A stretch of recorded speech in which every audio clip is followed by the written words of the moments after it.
Welcome back to Consensual Carnage podcast.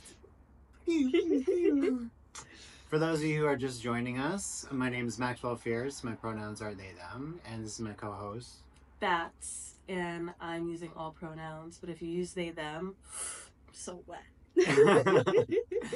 And today we're welcoming our lovely guest, OG BUNNY GLOOM. And what are your pronouns? They, she. Excellent. How long have you been doing sex work? About 17 or 18 years now. There we go. Yeah, it's been a long time. That's a long run. Yeah, I started in 2008. Wow. Yeah. So has that been like your primary gig then? No. Oh, okay. No, I've had a lot of different lives. Yes. A lot of different lives. Yeah. Well, why don't you tell us about some of those? So I started out in the industry actually doing BDSM videos. Okay. And I worked for a company that used to be called Helpless in High Heels. And I went over to their studio and we would do whatever it was that we were supposed to do for the day. And then that didn't really work out for me, and then I started stripping. Okay. So when I started doing that, it was like the prime time of the industry. Stripping or yes, like, yes. okay. When it comes to stripping, I used. What do you mean prime time? Like, why would it be compared to now? Because at the time, so like, people were making money in ways that like we don't see now. Oh, okay. So they had a lot more expendable cash. Okay, got you. And little dive bars and clubs like the ones that I used to work at actually used to have a lot of customers in them. Yeah. Where now, even the ones that are like high tier, really, there's a lot of girls, but the clientele isn't there. Wow. It's changed a lot over that course of Interesting. time. Yeah. Do you think that has anything to do with the internet? Yeah, a little bit. Okay. Just because people have access to things where they don't need to go out. And people also don't want to socialize. Mm-hmm. The socializing aspect is such a big part of this industry. Yeah. So when you don't need to do that, why are you going to go out to the club? Right. Totally. The landscape has changed. Also, currency is different now. Yes, it is. $100 in 2008 got you a lot more than it gets you today. I feel like that's like the standard for like a dinner for two in New York these days. Yep. It's like, goodbye $100. Yep. Yeah. Yep. Absolutely. It's changed a lot. Crazy. And it's a little wild just to see how the industry has developed, how people have like come into their own, and it's really awesome to see like all the different creative avenues that have sprung from it. But at the same token, it does negate the fact that like things are not the same. Right. Totally. So what about this clown persona do you have? Can you tell me a little bit about that? Yeah, so I started doing a monthly clown gig in Philly at this like actually clowning. Well, so I work vending. And I started getting encouraged to get into clown gig, like in clown face. Okay. So once I started doing that, I was like, oh, I really actually like this. Hell yeah. And I started teaching myself how to do different kinds of things. So now I can do balloon animals. What? And we're trying to expand into like juggling. Yeah. I've even had some people approach me about like working their kids' birthday parties. Oh my god. So that's amazing. I honestly would like to get up to a level of like doing that. Like I love doing face painting. Yeah. It's one of my favorite things to do. Clearly. So if we could just keep the ball rolling, get some more skills under my belt. Love that. Yeah. Just expand the empire. Exactly. Might as well have fun with it while I can. Absolutely. I agree. Can I fix your collar? Yes. Okay, perfect. I was like, it was bothering me. Yeah. What would you say the niches that like OG BUNNY is under? Weird. BDSM stuff. That's probably it. Okay. Yeah. I feel like you're not giving yourself enough credit for how much of a stoner you are. That's true. That's Niche. true. Yeah. That and my long socks. I would say that. Yes. Definitely. Yeah, you literally make baked goods. I do. That's as stoner as you can get. Makes me very happy. That's one of my favorite things, just being able to be like, here, I made you this delicious thing and it's gonna get you high. Yeah, it's my favorite to receive. That's a good love language. It really is. Mhm. It really is. I Like, love that. how else am I going to portray something when I'm just delivering a little baby for you? So what about your queer journey? I've known that I was like some kind of gay from a very, very, very early age. Really? Yeah. I didn't actually have a crush on a boy until probably like towards the end of middle school. Uh-huh. And I always wanted to be like friends with girls, and I didn't understand why they didn't want to like be close to me, and I just wanted to like hug them. Yeah.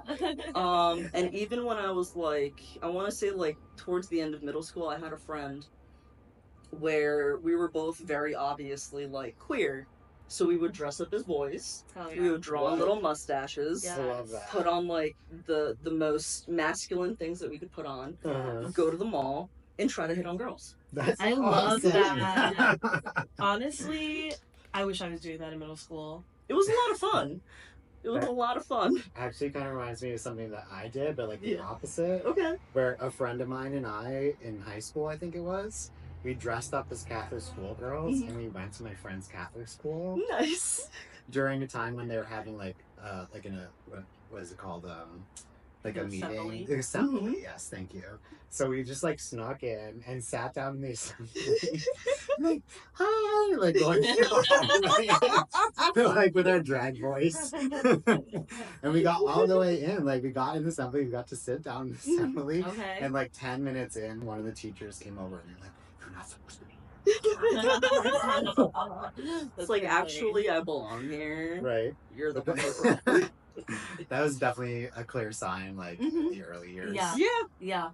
It's a good indicator. Mm-hmm. Yeah. I'm like dressing up as Britney Spears for Halloween. Mhm. None of my friends did that.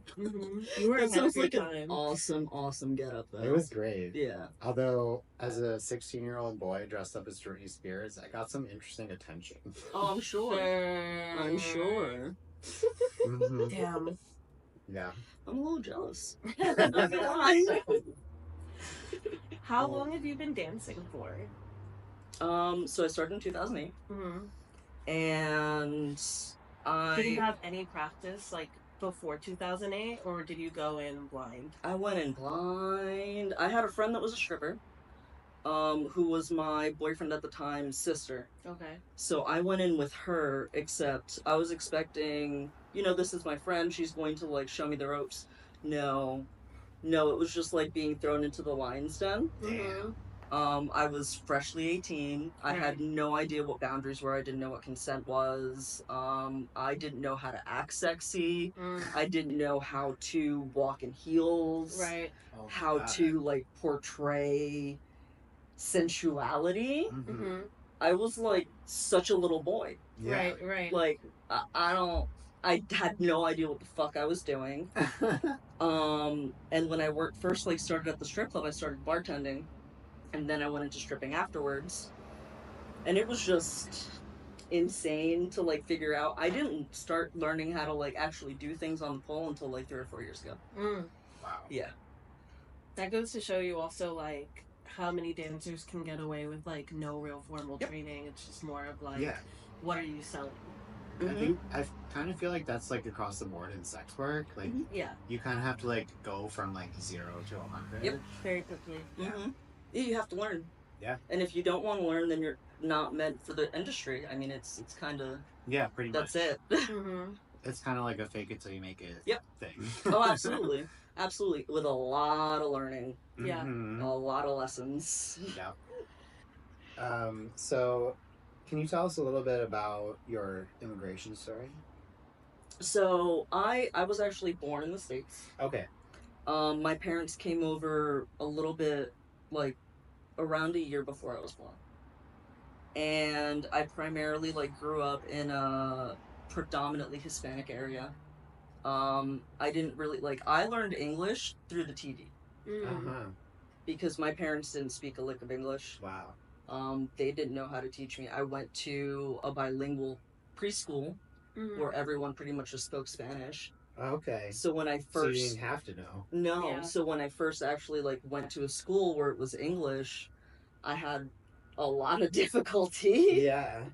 And there's still, like, occasions where I'll, like, catch myself, like, thinking in Spanish, and I'm like, I don't know what the English word is for this. And I've been, like, born and raised in the States, but it's just, it's very much like an integral part of, like, what my culture is to me. Wow. Yeah. That's also, so cool. Like, first generation. Yep. It's kind of just one of the things. We're just figuring everything out. Right. Yeah. Yep. Yeah. Very cool. Yeah. And I feel like you're really close with your mom. I am. How fortunate. Yeah, she's one of my biggest supporters. In this industry. Very. Yeah. Very, very, very unique. I haven't been able to encounter as many people that are as in their, like, children's corners as my mom is for mine. Amazing. She's gone above and beyond to, like, show me that she's there for me, that she supports me, that she's proud of me for, like, my endeavors, and even going into, like, the extra step of, like, going to watch me perform. That's so crazy. Yeah. Wanting to, and speaking about it in a way where it's like, look at what my daughter's doing. I love that. Yeah. That's really sweet. It is. It is. I'm very, very lucky and thankful. Absolutely. There needs to be more moms out there like that in general. Yeah. Like, let alone in this industry. Yeah. I mean, like, if you guys want to come over, I'm sure she would love to adopt y'all. Fuck yeah. I could use a mom. How about, what kind of a person were you in high school? Did you have like a clique or anything? No, I was the cigarette smoker that sat by themselves and did all the drugs and had sex. Yes. So, I didn't really have a friend group. I very much, like, hung out by myself. Yeah. All of my friends were actually in other schools or in college because I didn't get along with people my own age. Totally. But it was always very, very curious because I was very promiscuous in high school, and somehow, like, my peers knew this. So they would come up to me to, like, ask me, like, sex therapy questions. No way. And it's just like, why am I the one who's explaining all of this stuff to y'all? Right. Like, go talk to somebody else. Anybody else. Yeah. Or the same thing with, like, drugs, because, like, I'm the one who had the experience. Right. Yes. So people would come up to me and be like, can you check my shit?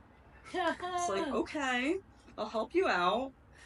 But even still, like, it was such a curious thing to be in a school, not really have any, like, direct friends, but still be a person that people felt comfortable, like, bringing these things to. Yeah. That's cute. You were like for me, it was like, I was like the token art kid. Like, everyone just knew me as like the weird art guy. Yeah. So, same thing. I mean, they didn't come to me for sex questions, but like, if they're like, oh, I want to go to a rave. How do I do that? Yeah. You have the secrets. Exactly, yeah. I had the persona. Yeah. Exactly. When you were in high school, did you have like a celebrity sexual awakening? Honestly, when it comes to, like, just my sexual awakening as a whole, I just think of Daria, and I just think of Jane Lane and Trent. Heck yeah. Because at the time I'm just like, I don't know if I want to be you or if I want to make out with you. Right. But, like, both of them were just like, yeah. That makes a lot of sense to me. Because I feel like you kind of embody that. Like, you embody both those characters at the same time. Oh, I love that. That's a huge compliment. Yeah? Well, you're pulling it off. Yes. Is there, like, 3 things that you feel like you wish you would have known when you first got into this industry that you know now? Boundaries, consent, and what you're actually cool with. Yeah, that's pretty straightforward. Yeah. Like, there's a lot of ideas that sound good as ideas, but then when you put them into practice, they don't, end up working out the way that you envision them. Consent is one of those things that, like, without that, you can't really function within, like, the sex worker industry. Same thing with like boundaries. If you do not know what your boundaries are, you're not going to function well in a way that's sustainable for you or the other people around you.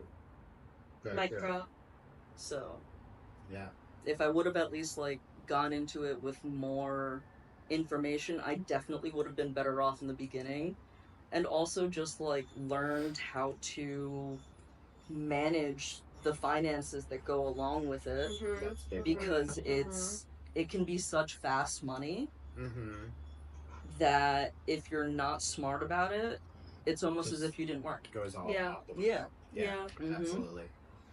No, definitely. I feel like first I think that this is also kind of like part of our mission in like doing Consensual Carnage, because that's something that we feel is lacking in the porn industry, is like upfront consent and showing examples of that, so that when people watch porn, they actually see that these are like human beings having relationships and not just we're not automatons. It's not it's not the fantasy is not the only thing happening here. Yep.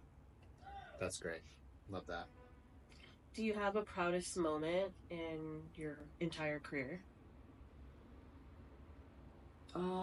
Honestly, recently I got really excited because I got to put hot wax on my pussy, and it wasn't somebody else doing it. I did it. Yeah. And that made me really happy. That's a good, I love that. Yeah, that's a good one. I mean, why not? Hell yeah. It's good to have control. Yeah, it is. Yeah, it is. You know it's coming. Right. And what about like a favorite scene that you shot? So I worked with Kiss Me Deadly doll a couple of years ago. Cool. And we did like a demon sex summoning thing. That sounds sick. It was awesome.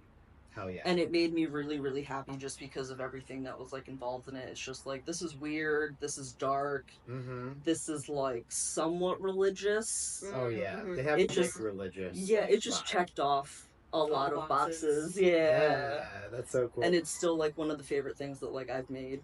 Fuck yeah. That's great. Yeah. Yeah, they're very professional. I love working with them. I really, really do. Do you have any boundaries when going into either photo shoots or video shoots? Always. I always have boundaries. I always have like some stuff where I'm just like, especially when it has to do with like the words that people are using. Like, I don't want to be referred to in a way that's not going to make me feel good. Yeah. That's always something that I want to be like upfront about, because that can really like change the dynamic of how the session is going, regardless of what the outcome is going to be. Yeah. So that's one of my biggest ones. I also seem to encounter that when I'm working with people that think that I'm just like into BDSM, don't understand that there has to be like a conversation about what is acceptable within like my preferences. Yeah. So that's like another really big one, because I'm not trying to sit here and have somebody be like, oh, I'm just gonna smack you and then do it. Right. So doesn't fly in my book. Yeah. This is also like kind of going back to what I was saying about working with the same people, because there's a lot of nuance to like intimate relationships and BDSM that are kind of just completely being like skipped over when it's more like transactional and casual. Yeah, agreed. So agreed. I'm totally on board with that. Very cool. Nice. How do you enjoy relaxing? Anime, puzzles, weed. Fuck yeah. Pretty much my pets. Yeah. Yeah, you've got a couple pets, right? Yeah, I have 6. Whoa. Yeah. Tell us about your pets. I want to know. I have 4 cats, 1 dog, and 1 boa.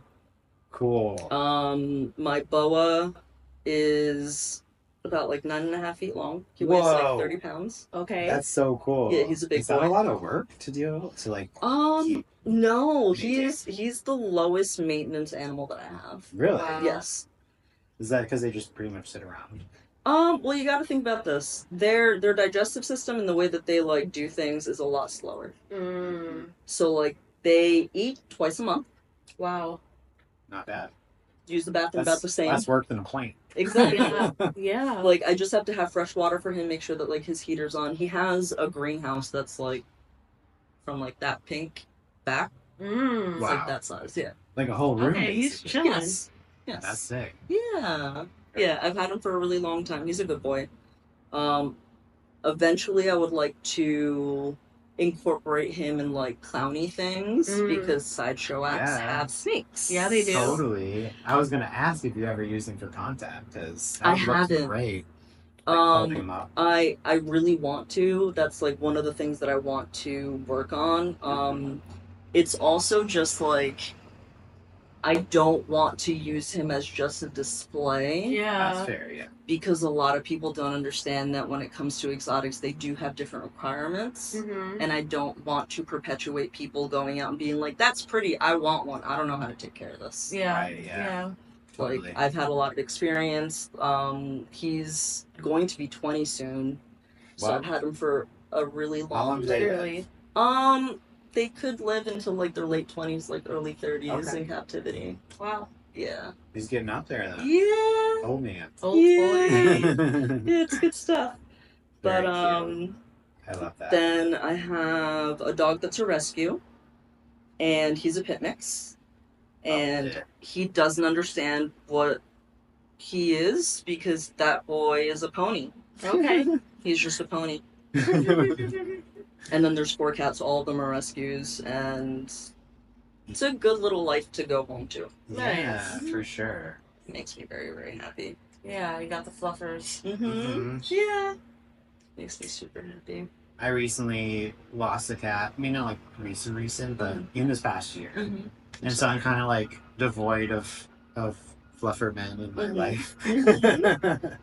But Bats and I were thinking about getting a pet to like fill that void a little bit. But they're also allergic to most pets, like dogs. I didn't ask for this. I know, it sucks. So what we talked about doing is getting a sea urchin. Because I don't know if you know this, but sea urchins love to wear hats. Yes, I do. So if you put like a Barbie hat in their cage or whatever, they'll like willingly just put it over your head. Yeah. Just So we for wanna that, the get pure joy, like, we can make this tank happen. Yeah. We were thinking of doing a little like saltwater tank and putting a couple Yeah. creatures in there. Oh But my specifically God. sea urchins, we could get a little cowboy hat. Yeah. You should get a puffer fish. They're like dogs, but fish. Really? Yes. That's so cute. They follow you around in the tank and they'll like get really excited to see you. Okay. Cute. Yeah. When the time comes, maybe we'll look into that. Yeah. Right. That could be a cute friendship. Or what about a little naked rat? Ooh. If you're allergic to stuff, you could have a nudie boy. That's true. Oh yes, okay. I'm like, he's not gonna survive. Maybe we have like a little island. Just It's a rat. Right, one rat resident. The smallest pebble. Rat's just like, Yeah. what's going on? In our That would be sweet. Little island of the sun. Yeah, that would be cute. It's like the seagull and the crab from Little Mermaid. Oh, One's yeah. on land, one's in sea. They're just doing their best being Yeah, friends. They're buddies. Even The though best they of don't share an buddies. environment. Yeah. That's cute. Okay, well, I've got some speed round Okay. questions for you. Let's hear Boom, them. Speed boom, boom, rounds. I think you already know your answer for this one, but if you were a day of the week, what day would you be? Sunday. Why would you be Sunday? Because it's a reset and I want to be a potato. That's so that's so fair. That's a good answer. If someone wants to win your heart, what do they need to do? Buy me a squish, buy me food, shoes, give me lots of hugs and kisses. Yeah. It's pretty simple. Also Yeah. a good answer. Yeah. Probably Nice. same for me. Right? Pretty much. Yeah, take care of me, and how can I say no to you? Mm-hmm. What would you title your memoir?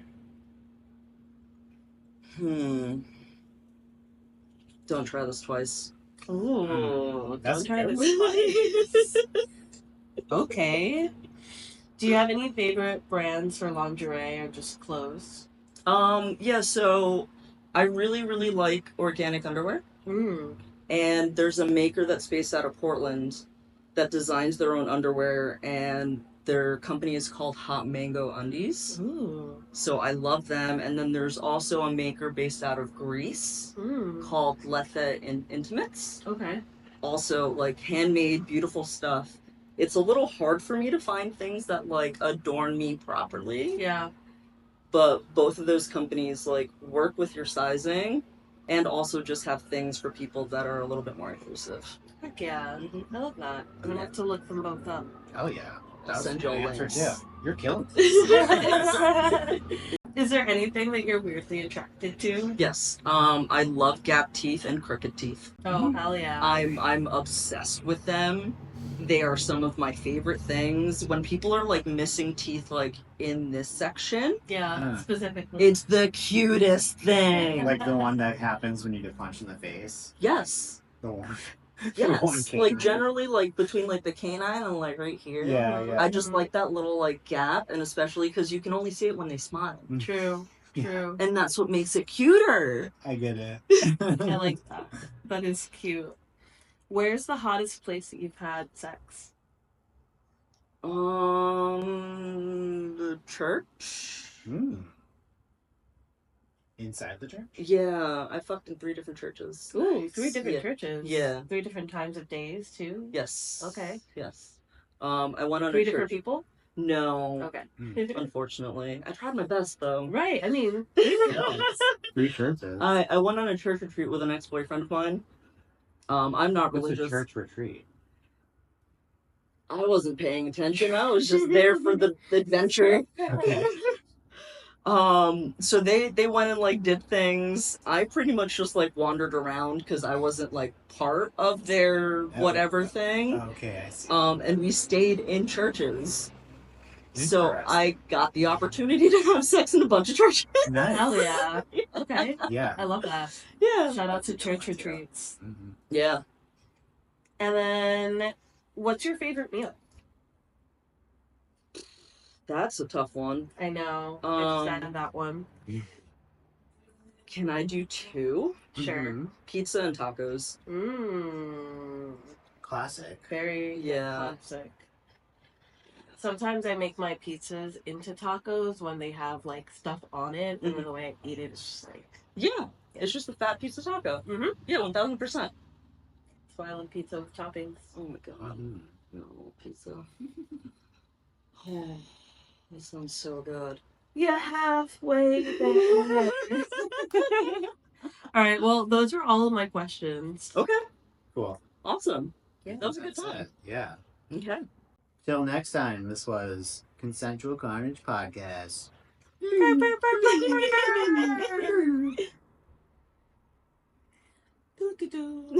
that's good. That's it. Oh, my legs. Awesome. Good Perfect. shit. That was fun. Good fucking shit.